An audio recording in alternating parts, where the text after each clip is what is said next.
Perkenalkan Pak, nama saya Lena Seragi dengan NIM 11S24019.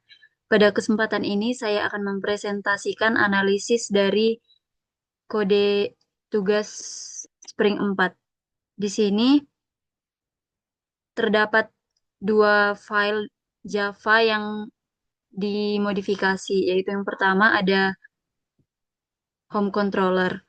Di sini, di bagian home controller ini, merupakan file pertama yang merupakan sebuah REST controller Spring Boot.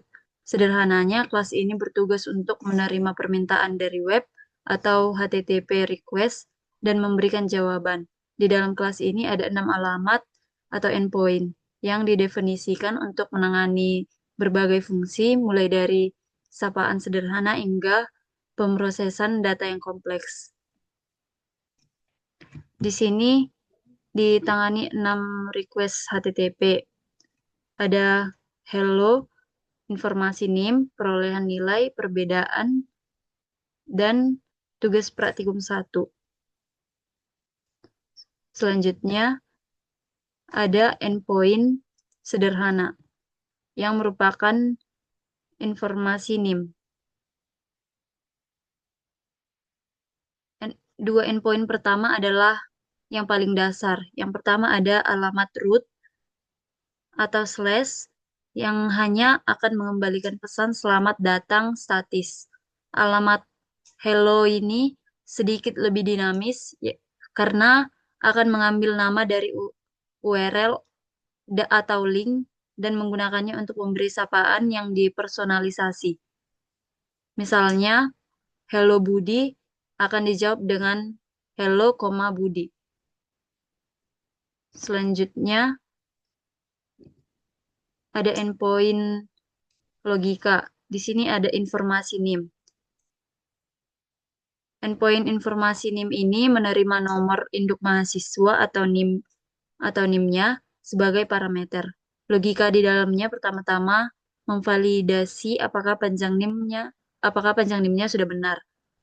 Misalnya, panjang NIM itu harus 8 karakter. Dan di sini akan divalidasi apakah NIM-nya 8 karakter. Jika NIM-nya itu 8 karakter, maka akan memparsing NIM tersebut untuk mengidentifikasi 3 hal, yaitu program studi, angkatan, dan nomor urut. Untuk program studi, menggunakan hashmap sebagai kamus untuk menerjemahkan kode seperti 11S, 12S, dan lain-lain.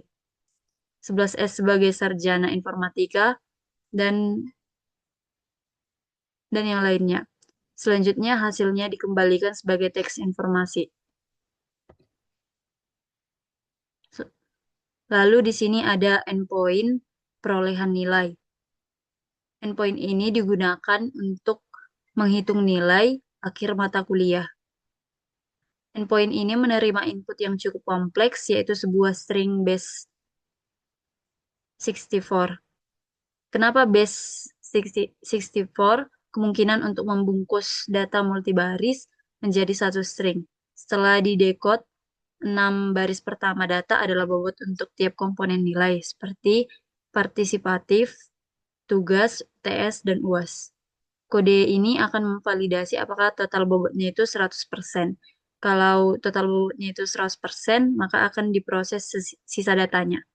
Selanjutnya menghitung nilai akhir dan menentukan grade-nya dari A sampai E, lalu mengembalikannya sebagai HTML.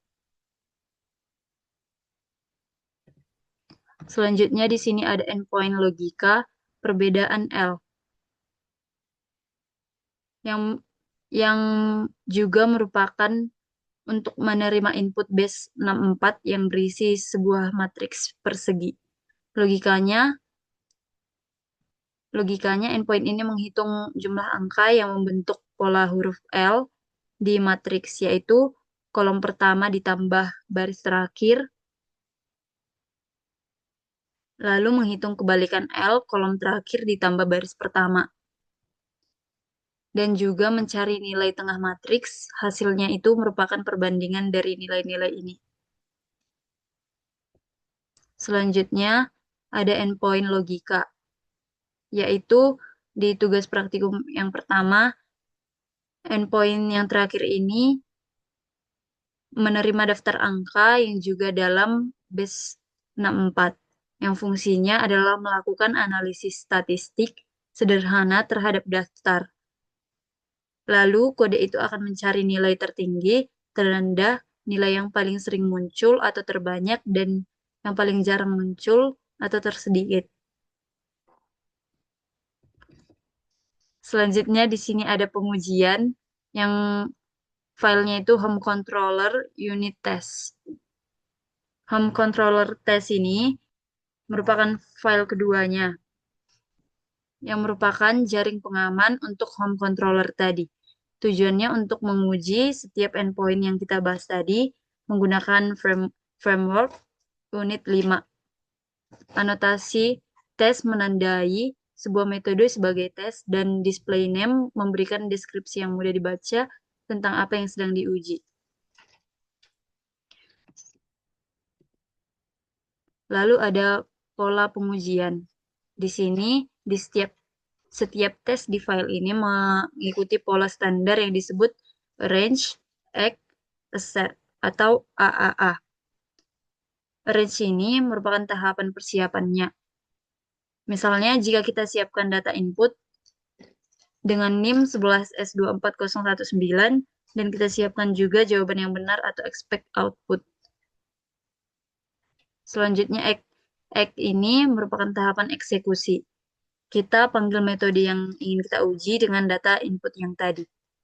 Selanjutnya ada assert yang merupakan tahapan validasi yang kita pakai fungsi seperti assert equals untuk membandingkan hasil dari act dengan expect output yang kita siapkan di arrange. Jika sama, tesnya lulus.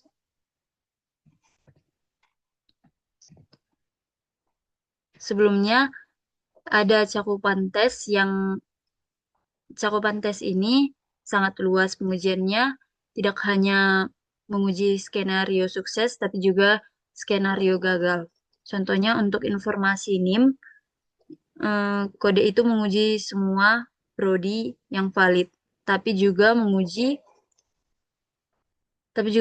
NIM yang terlalu pendek atau kode prodi yang tidak ada.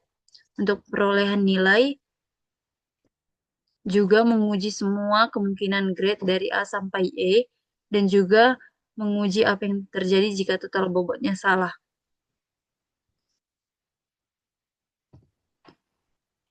Kesimpulannya, di sini home controller itu merupakan contoh API yang menyediakan 6 layanan dengan logika bisnis yang berbeda, dari sampel dari yang yang sederhana hingga yang kompleks. Karena beberapa inputnya rumit, maka home controller ini menggunakan base 64 sebagai metode encodingnya. Dan home controller testnya hadir untuk memastikan semua fungsionalitas itu berjalan akurat dan andal melalui pengujian yang komprehensif. Sekian penjelasan dari saya. Terima kasih.